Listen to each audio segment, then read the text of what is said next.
जिला उपजेल ने फरार आरोपी ला थाना अर्जुनी के पुलिस मन चंद घंटा में ही पकड़ लिस।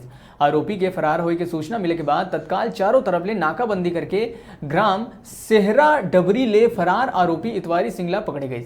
आरोपी जेल ले कूद के भाग गए रही, जेकर सेती ओकर पैर में फ्रैक्चर हो गए रही, जेकर कारण ओह जल्दी पकड़ में आ गई।